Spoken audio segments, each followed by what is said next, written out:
عزیز علیہ ما عنتم حریص علیکم بالمؤمنین رؤوف الرحیم. وقال اللہ سبحانہ وتعالی لقد کان لکم فی رسول اللہ اسوۃ حسنہ. وقال حبیبنا ونبینا محمد صلی اللہ علیہ وسلم ہدینا مخالف لہدی اہل الاوثان والشرک. صدق اللہ العظیم وصدق رسولہ النبی الکریم. درود شریف پڑھیے. اللہم صلی علی محمد وعلی آل محمد کما صلیت علی ابراہیم وعلی آل ابراہیم.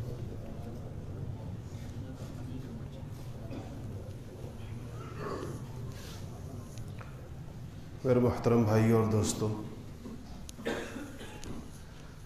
کچھ سوالات ہیں جو ہم سے بہت کثرت کے ساتھ کیے جاتے ہیں. تو جمعے کا یہ موقع ایک ایسا موقع ہوتا ہے کہ اس پر ان باتوں کو ایڈریس کرنے کی کوشش کی جاتی ہے جو لوگوں کو سب سے زیادہ کثرت کے ساتھ پیش آتے ہیں. ان سوالات میں سے ایک سوال یہ ہے کہ مسلمانوں کو غیر مسلموں کی کن تقاریب میں شرکت کرنے کی اجازت ہے. کچھ دنوں کے بعد کرسمس آ رہا ہے اور ہولی اور دیوالی کے تہوار بھی آتے ہیں.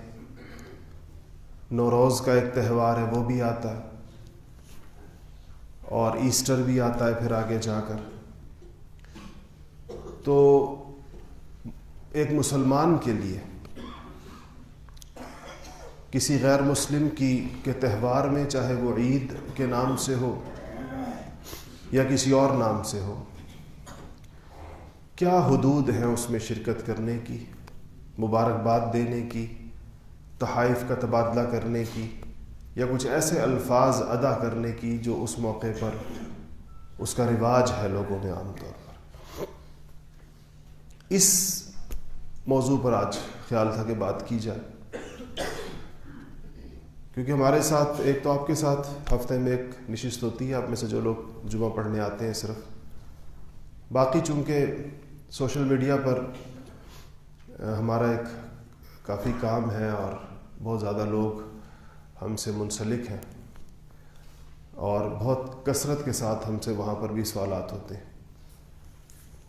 فیس بک پہ جو میرا آفیشیل پیج ہے اس پہ میرے خیال ہے کہ 7 لاکھ سے زائد لوگ ہیں اور وہاں ہر روز ہمیں کوئی سینکڑوں کی تعداد میں سوالات پوری دنیا سے مسلمان کرتے ہیں، مختلف چیزوں کے بارے میں پوچھتے ہیں. تو اس سے اندازہ ہو جاتا ہے کہ لوگوں کی کنفیوژنز کیا ہیں، لوگ کس چیز کے بارے میں وضاحت چاہ رہے ہیں، کس چیز کے بارے میں ان کا یہ خیال ہے کہ ان کو رہنمائی چاہیے.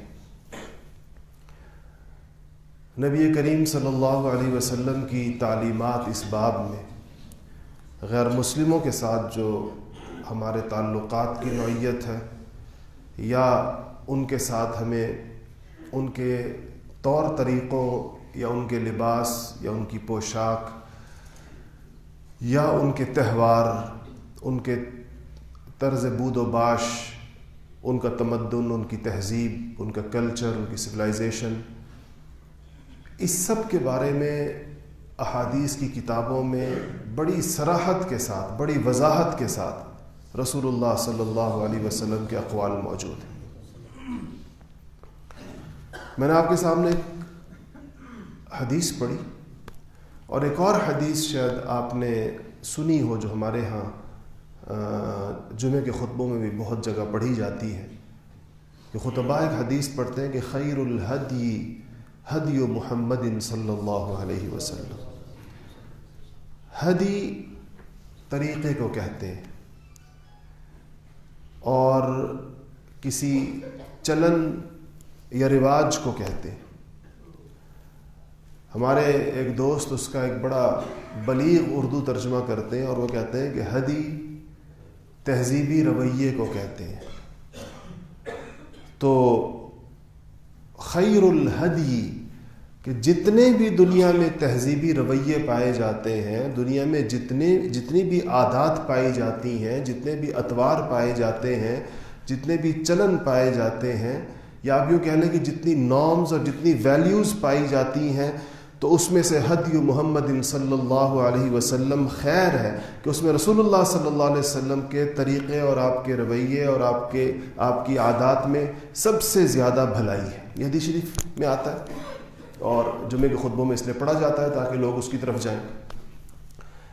دوسرا، آپ نے ایک ارشاد فرمایا کہ ہدینا، وہی لفظ ہے پھر سے، مخالف لہدی اہل الاوثان والشرک۔ آپ نے فرمایا کہ ہمارا طریقہ، ہمارا طرز بود و باش، ہمارا رہن سہن کا طریقہ وہ اہل شرک اور بت پرستوں کے طریقے کے مخالف ہے۔ یہ مخالف کا لفظ تو اردو اور عربی دونوں میں استعمال ہوتا ہے نا، تو حدیث شریف کے الفاظ ہے کہ ہدینا مخالف لہدیہم، اور ایک اور روایت میں آتا ہے ہدینا مخالف لہدی اہل الاوثان والشرک۔ احادیث میں کثرت کے ساتھ کچھ الفاظ آتے ہیں، مثلا خالف الیہود والنصارى، مخالفت کرو، اپنا طریقہ جدا کر لو، اپنا طرز جدا کر لو یہود سے اور نصارہ سے۔ یا آپ نے فرمایا، دو تین الفاظ بہت کثرت کے ساتھ آتے ہیں۔ ایک یہ فرمایا کہ خالف، یہ کوئی، میں آج سفر میں تھا، آج صبح ہی کراچی سے میں پہنچا ہوں اور اسی خیال سے آتا ہوں، میں اپنا سفر کم از کم پاکستان میں جہاں بھی ہوں تو کوشش کرتا ہوں کہ جمعے کے دن لازماً پہنچوں، کیونکہ مجھے پتہ ہے کہ آپ میں سے بہت سارے لوگ دور دور سے آتے ہیں۔ تو میں آج صبح کراچی میں تھا، واپس آ کر میں نے اس باب سے متعلق چند احادیث جمع کرنی چاہیے تاکہ الفاظ کے ساتھ آپ کے سامنے، مفہوم تو ذہن میں ہوتا ہے لیکن وہ جو عین حدیث کے الفاظ ہیں کہ اس میں آپ کے سامنے بات رکھی جائے۔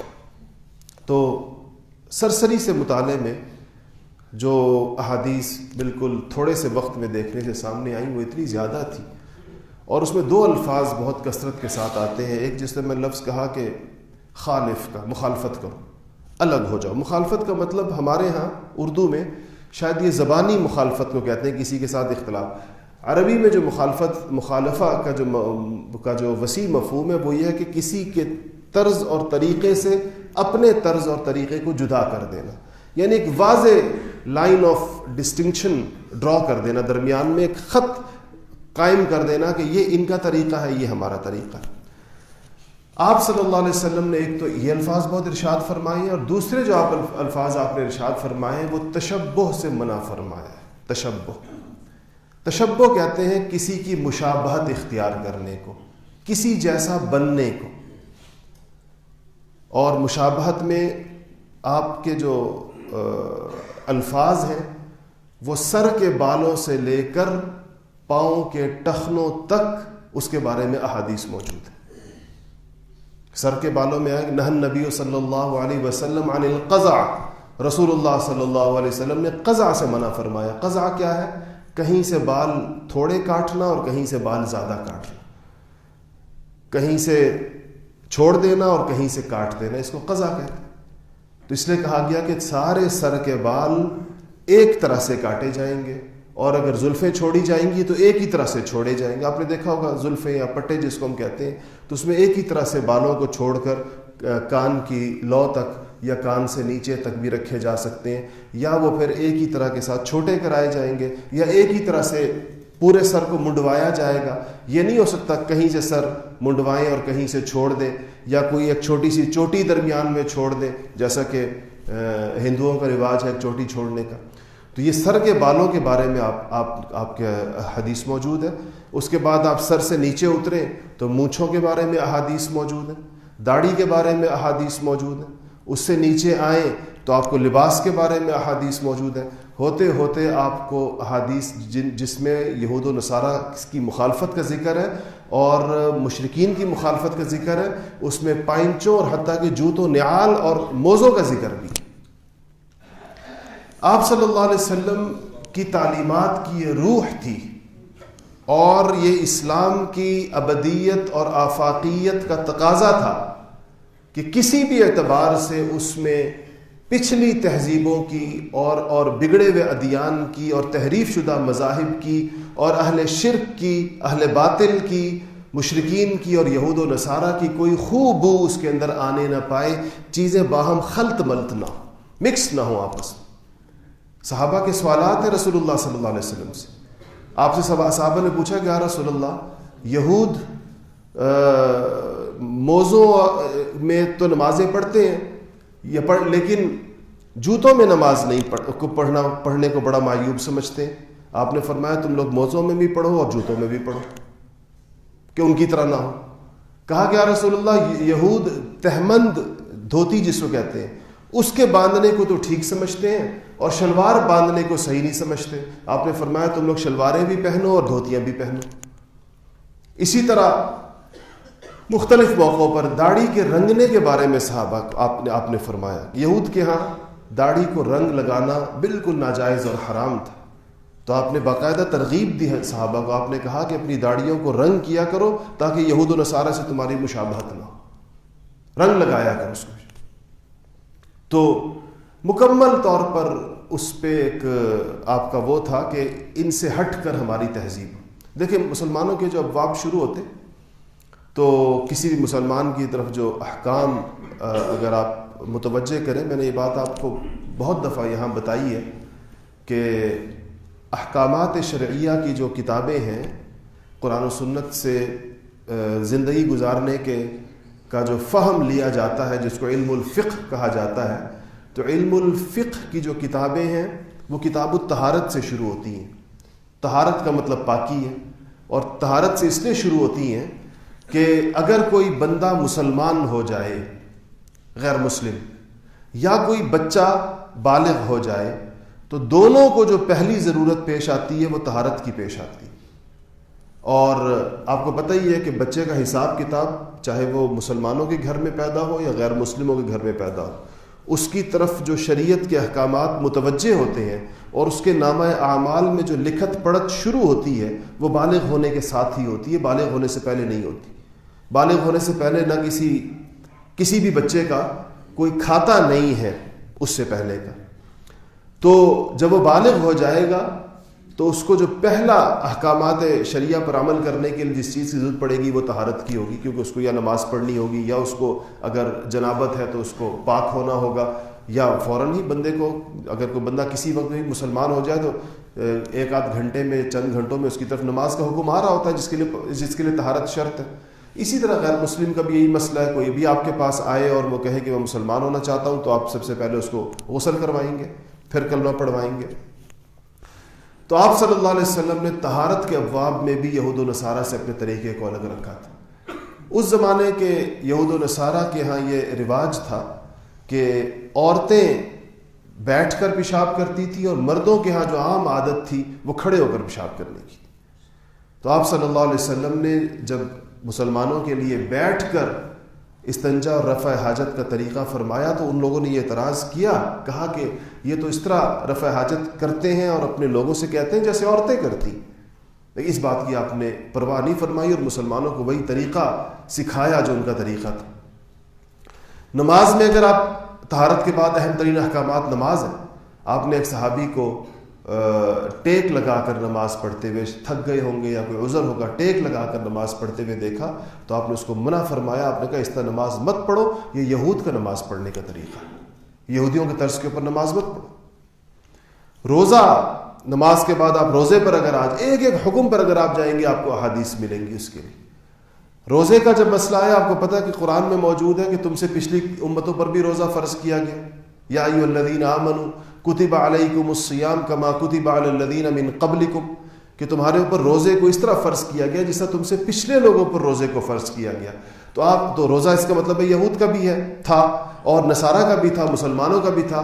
آپ کے الفاظ ہیں فصل ما بین صیامنا و صیام اہل الکتاب اکلت السحور، کہا کہ ہمارے روزے میں اور اہل کتاب کے روزے میں ایک فرق ہے اور تم لوگ اس فرق کا اہتمام کرو، اور وہ فرق یہ ہے کہ ان کا روزہ سحری کے بغیر ہے اور ہمارے روزے میں سحری ہے۔ ہم سحری کھا کے روزہ رکھتے ہیں، اگرچہ بغیر سحری کے بھی روزہ ہو جاتا ہے، یہ فرض حکم کی بات نہیں ہو رہی تھی، لیکن آپ نے فرمایا کہ یہ ایک فصل کہتے ہیں فرق کو عربی کے اندر، جدائی کو کہتے ہیں، فصل ما بین صیامنا و صیام اہل الکتاب، ہمارے روزوں کے درمیان ایک جدائی ہے، ایک دوسرے سے ایک علیحدگی ہے۔ اور اس کے بعد حج کے احکامات میں آپ جائیں گے تو آپ کو پتہ ہے کہ اسلام آنے سے پہلے بھی حج ہوا کرتا تھا، مشرکین کے ہاں بھی حج تھا، اور یہود و نصارہ بھی اس چیز کو تسلیم کرتے تھے، کیونکہ پچھلی کتابوں میں ابراہیم علیہ السلام کو تو یہ سارے مانتے تھے۔ حج کے احکامات میں آپ نے یہود و نصارہ کی بہت ساری چیزوں کی طرف اشارہ کر کے مسلمانوں کو اس سے منع فرمایا۔ اس کے بعد اگر آپ اس سے آگے آ جائیں تو اگر کوئی بچہ پیدا ہو تو اس کے بعد اس کا نام رکھنے کے بعد جو کام کیا جاتا ہے وہ عقیقہ ہے۔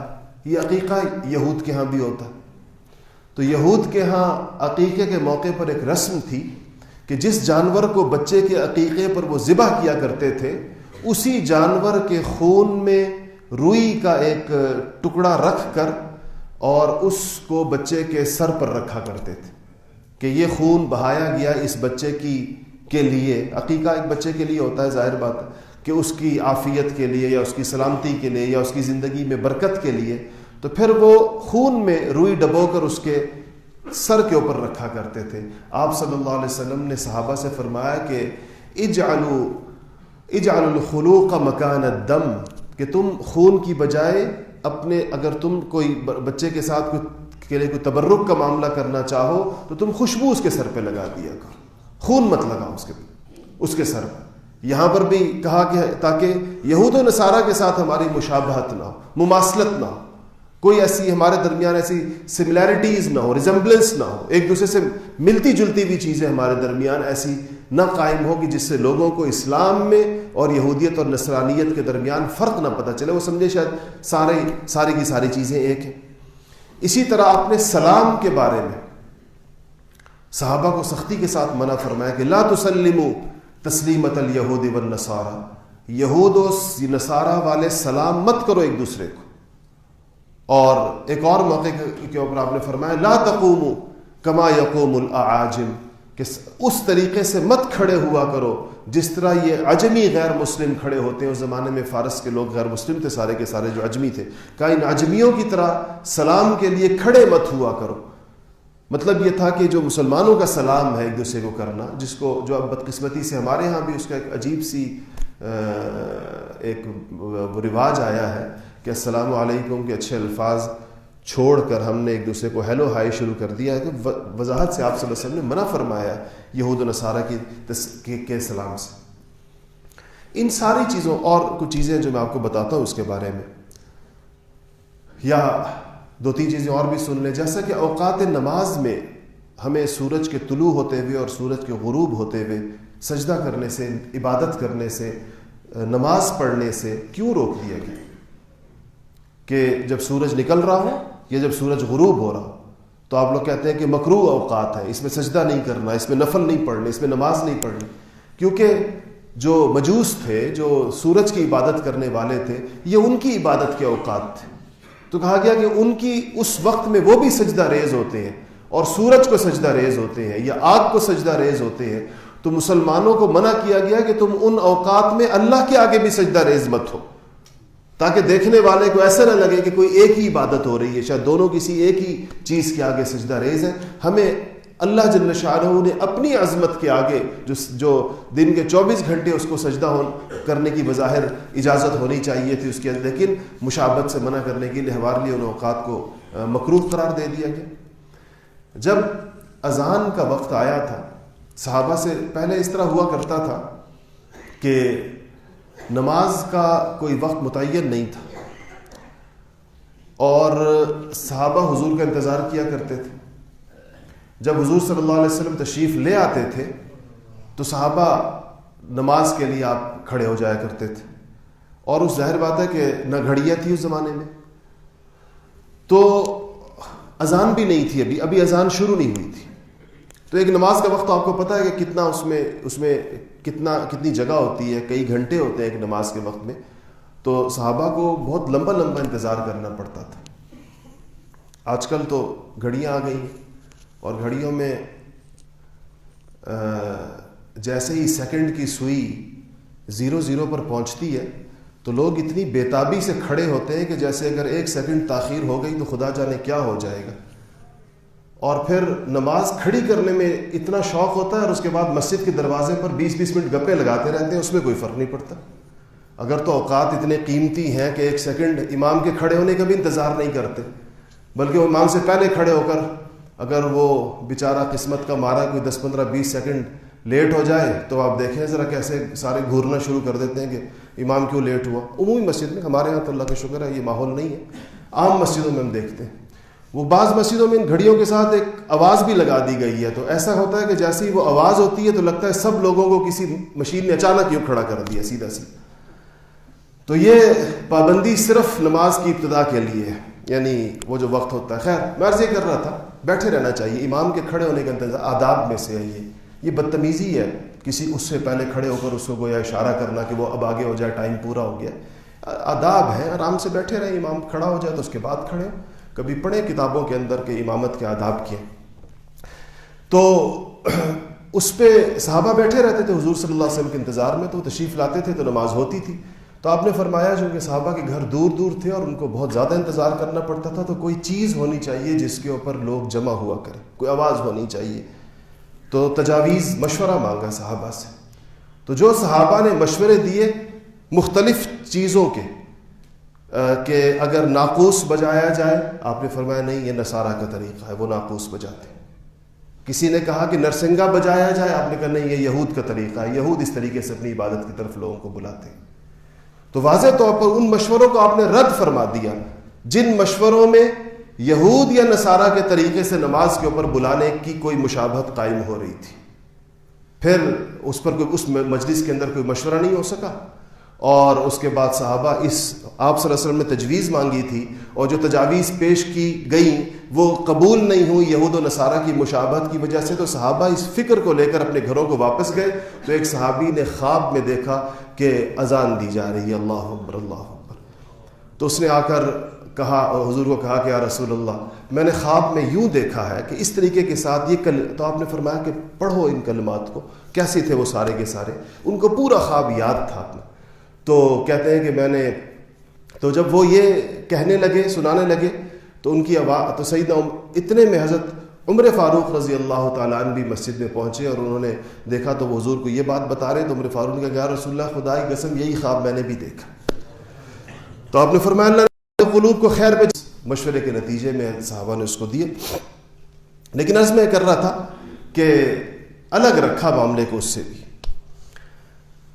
یہ چیزیں الگ رکھنے کا کیوں کہا گیا, اس کی بڑی واضح وجہ جو ہمیں سمجھنی چاہیے, اور اس کے اندر جو احادیث ہیں, جو قرآن کی آیات ہیں اس بارے میں, وہ واضح طور پر مسلمانوں سے یہ مطالبہ کرتی ہیں کہ تمہاری شکل و صورت سے لے کر, تمہارے لباس سے لے کر, پہناووں سے لے کر, طور طریقوں سے لے کر, کھانے پینے کے طریقوں سے لے کر, جس میں جو کچھ آیا ہے یہ ایک پورا نظام زندگی ہے.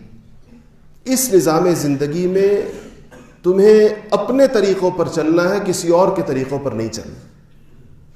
اور اگر یہ سماجیات سے, بشریات سے, سوشیولوجی اور اینتھروپولوجی اور ان مضامین کو پڑھنے والے لوگ اس بات کو بہت اچھے طریقے کے ساتھ جانتے ہیں کہ جب کوئی قوم اپنے طور طریقے چھوڑ دیتی ہے اور کسی اور کے طور طریقے اختیار کر لیتی ہے تو فوراً تو نہیں, لیکن بسا اوقات دہائیوں کے بعد اور بعض اوقات صدیوں کے بعد وہ پھر ان کا مذہب بھی اختیار کر لیتی ہے.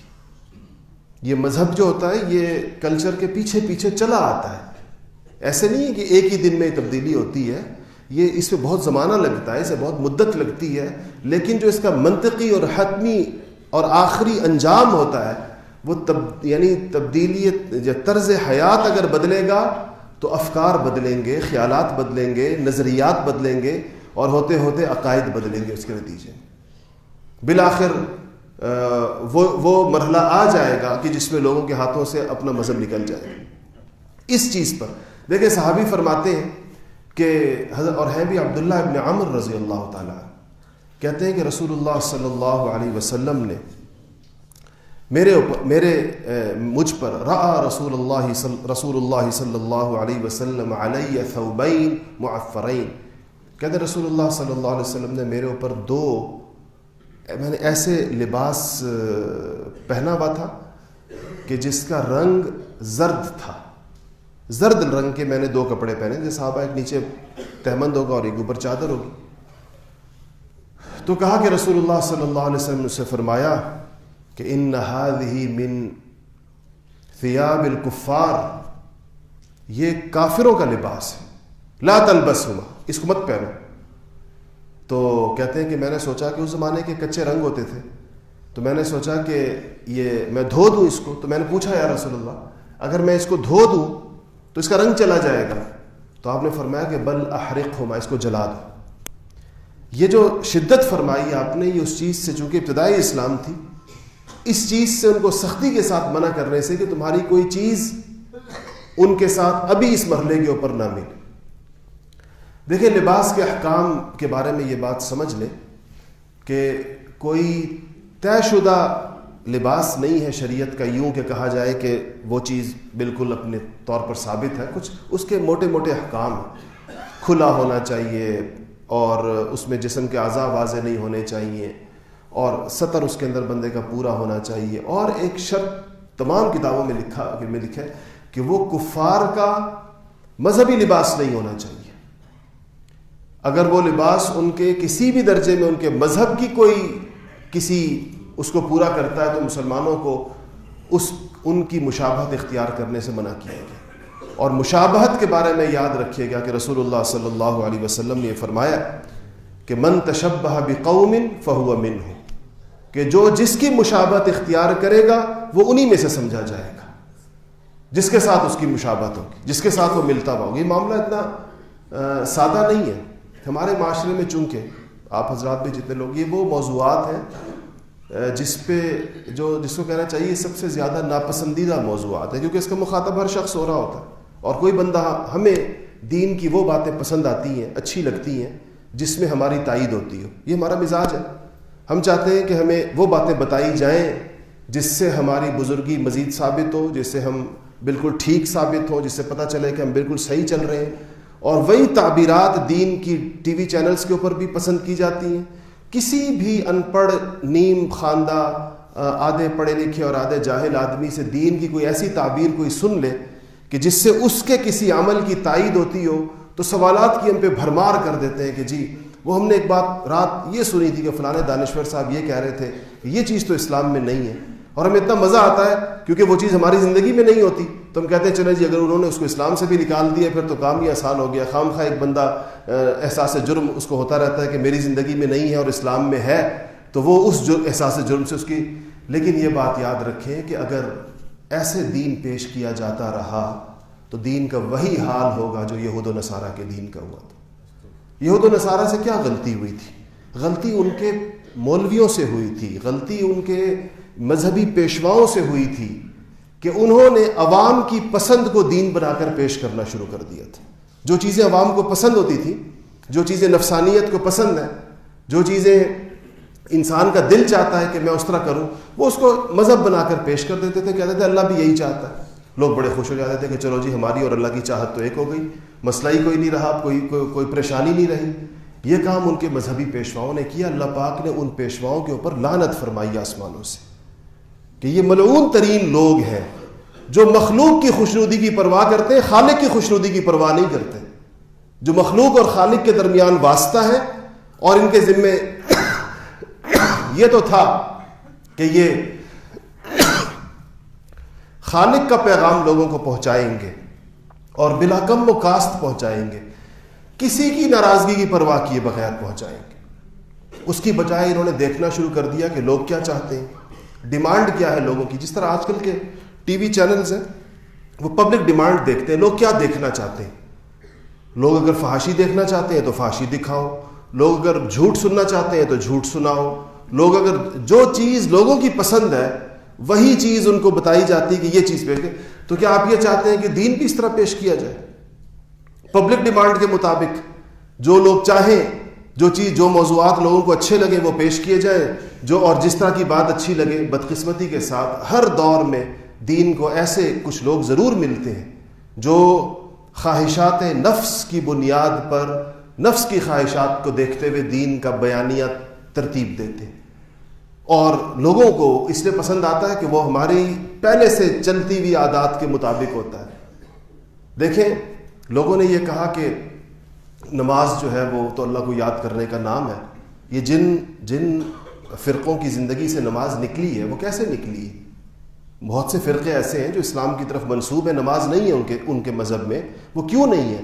وہ یہ کہا گیا کہ نماز تو اللہ کو یاد کرنے کا نام ہے، بیٹھ کر یاد کر لو، کھڑے کر کے یاد کر لو، صبح یاد کر لو، شام یاد کر لو، جب وقت ملے یاد کر لو تو بس نماز ہو جاتی ہے۔ تو جو نماز نہیں پڑھتے تھے انہوں نے سوچا معاملہ تو بڑا آسان ہو گیا، ہم تو خامخواہ ایک گلٹ فیل کرتے تھے، خامخواہ ایک ہمیں احساس ہوتا تھا کہ ہم نماز نہیں پڑھتے۔ اب تو پتہ تو اب چلا ہے کہ نماز تو اس طرح ضروری نہیں جس طرح یہ لوگ پڑھتے ہیں سارے کے سارے۔ اسی طرح وہ کسی نے کہا کہ پہلے زمانے میں مسلمانوں کے ہاں چونکہ اسلامی کلچر تھا تو مسلمان داڑیاں رکھتے تھے سارے کے سارے۔ اب یہ جملہ لوگوں کو بڑا پسند آیا، کسی دانشور نے کہا کہ اسلام داڑھی اسلام میں ہے اور اسلام داڑھی میں نہیں ہے۔ یوں تو کسی بھی چیز کے بارے میں آپ کہہ سکتے ہیں کہ نماز اسلام میں اور اسلام نماز میں نہیں، اور حج اسلام میں اور اسلام حج میں نہیں ہے۔ تو یہ لوگوں نے اس کو ایک وہ بنا لیا۔ اب کہیں پر بھی اس کی اہمیت کی بات ہوگی، یہ مسلمانوں کی شکل و صورت ہے، رسول اللہ صلی اللہ علیہ وسلم نے پسند فرمائی۔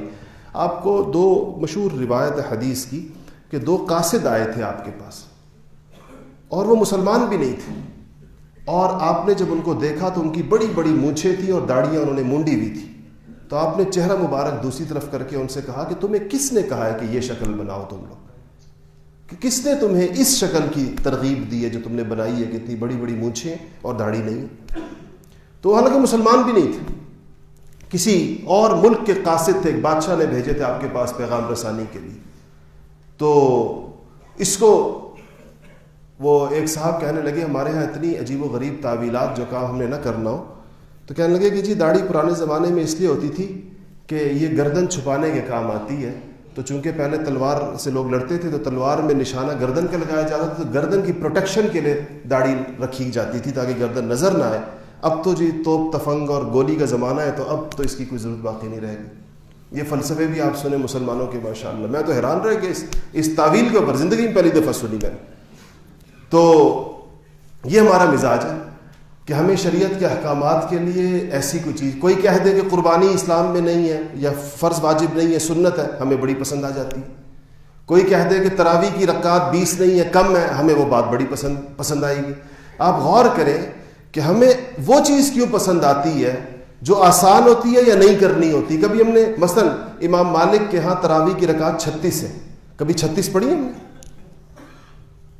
یہ اگر ہمیں اتنا شوق ہے مختلف اقوال پہ عمل کرنے کا تو امام مالک کے یہاں 36 ہے، تو کبھی 36 کی بھی تو بات چلائیں نا کہ جی صرف 20 نہیں، 8 کی کیوں چلاتے ہیں؟ اس لیے کہ کم ہے، پسند ہے کہ 8 کے بعد گھر بھاگنے کا ہر ایک کا دل چاہتا ہے۔ ابھی کوئی 4 والا کال کہیں سے نکل آیا تو آپ دیکھیں ہمارا اجماع اس کے اوپر ہو جائے گا پوری قوم کا۔ تو یہ ہمیں سمجھے کہ ایک ہے انسان عمل کتنے پر کرتا ہے اور کتنے پر نہیں کرتا، یہ تو توفیق کی بات ہے، اللہ کی عطا ہے، ہدایت ہے اللہ کی طرف سے۔ ایک ہے کہ اسلام جیسا آیا ہے ویسا اس کو تسلیم تو کرے۔ یہ تو اولین درجہ ہے کہ جو دین آسمانوں سے جیسے نازل ہوا ہے اور جو قرآن و سنت میں جیسا موجود ہے، صحابہ کا طرز جس کے اوپر موجود ہے، صحابہ کا اجماع جن چیزوں کے اوپر موجود ہے، اس کے آگے سر تسلیم خم تو کرے، سرنڈر تو کرے کہ دین یہی ہے، میری کوتاہی ہے، مجھ سے نہیں ہو پاتا، میں نہیں کر پاتا، یہ کام مجھ سے نہ ہو سکا، یہ کام، بجائے اس کے کہ ہم یہ رویہ رکھیں، ایسے بندے کو ہدایت ہو جاتی ہے عمر کے کسی نہ کسی مرحلے پر۔ جو شخص پورے دین کو تسلیم کرتا ہے اور اپنے آپ کو کوتاہ اور خطا کار اور گناہ گار سمجھتا ہے کہ مجھ سے نہیں ہو سکا تو میری کمی ہے، ایسے بندے کو عام طور پر موت سے پہلے ہدایت ہو جاتی ہے۔ لیکن جو شخص دین کو بدلنے کی کوشش کرتا ہے کہ چونکہ میں عمل نہیں کرتا تو اب کسی طریقے سے میں یہ ثابت کر دوں کہ یہ اللہ تعالیٰ کا مطالبہ ہی نہیں ہے، یہ حضور صلی اللہ علیہ وسلم کی سنت ہی نہیں ہے، تو جو یہ کوشش کرتا ہے یہ گمراہی کا بڑا آخری درجہ ہے۔ اور ایسے بندے کو عام طور پر ہدایت نہیں ہوتی، کیونکہ ہدایت تو اس کو ہوگی نا جس میں طلب ہوگی، اس کو تو اس چیز کی طلب ہی نہیں رہی، وہ تو کہتا ہے یہ چیز دین میں ہی نہیں ہے، تو طلب کہاں سے آ گئی اس کو؟ اور جب وہ اس کو طلب ہی نہیں ہوگی تو وہ چیز اس کو نصیب بھی نہیں ہوگی۔ اللہ جل شانہ کا ایک سنت ہے کہ دنیا اللہ تعالیٰ بے طلبوں کو بھی دیتے ہیں۔ دنیا میں اللہ کا معاملہ یہ ہے، کسی کو طلب ہو یا نہ ہو، اللہ جل شانہ کا ایک نظام ہے، دنیا لوگوں کو ملتی ہے، لیکن دین صرف طلب والوں کو ملتا ہے۔ یہ ایسی بے قیمت چیز نہیں ہے کہ اللہ تعالیٰ اس کو انسانوں کے منہ پر تھوپ دے کہ لو تمہارا بھی ہوا، چاہے تمہیں چاہیے تھا یا نہیں چاہیے تھا، تمہارا ہوا۔ کیسے کیسے واقعات ہیں۔ مجھے تو سب سے زیادہ جو عبرت ہوتی ہے وہ حضور کے چچا ابو طالب کے بارے میں، کہ حضور صلی اللہ علیہ وسلم کے ساتھ ان کے احسانات دیکھیں اور ان کی کتنی بھلائیاں دیکھیں اور خیرخواہیاں دیکھیں، اور آپ کے سر پر ایک سائبان کی طرح تنے رہے وہ کہ کسی کو آپ کی طرف نہیں بڑھنے دیا، لیکن اللہ جل شانہ اتنے بے نیاز ہیں۔ انہوں نے فرمایا کہ اللہ تعالیٰ پر ایمان، یعنی بھتیجے اور چچا کی جو محبت ہے، بھتیجا ہونے کی وجہ سے جو محبت ہے وہ الگ چیز ہے، اور اللہ کی وحدانیت اور محمد الرسول اللہ کی رسالت، اس پر ایمان لانا ضروری ہے۔ یعنی اس پر محبت کافی نہیں کہ میرا بھتیجا ہے، میرا خون ہے، میرے بھائی کی اولاد ہے، یہ محبت کافی نہیں، یہ ماننا پڑے گا کہ یہ محمد الرسول اللہ ہے، یہ اللہ کا رسول ہے اور بھیجا گیا ہے اللہ کی طرف سے، اور واجب الاطاعت ہے ہمارے لیے۔ یہ نہیں مانیں گے تو صرف محبت کی یہ جہت کافی نہیں ہوگی کہ میرا خون ہے اور میرے مرحوم بھائی کی اولاد ہے، اتنی بات کافی نہیں۔ تو یہ اللہ تعالیٰ کی شان بے نیازی ہے۔ اس لیے وقت ختم ہو گیا، میں کچھ چیزیں آپ کو اور پیش کرنی تھی، موقع رہا تو آگے کے پیش کریں گے۔ ان چیزوں میں جو میں کہہ رہا تھا کہ جن چیزوں کے اندر بھی جو مذہبی شعائر ہوں، کسی، اب اس کی تفصیل کا وقت نہیں رہا اس لیے اجمال سے بتاتا ہوں، کہ جو چیز بھی کسی کے مذہبی تہوار ہو جس کی پشت پر ان کا کوئی عقیدہ کہ وہ اس کو اس لیے کرتے ہیں کہ مثلا وہ یہ سمجھتے ہیں کہ اس دن یہ ہوا، یا وہ سمجھتے ہیں کہ اس دن یہ ہوا، اور مسلمان یہ سمجھتے ہوں کہ وہ چیز مسلمانوں کے عقیدے سے ٹکراتی ہو، اس میں مسلمانوں کو شرکت کرنے کی اجازت نہیں۔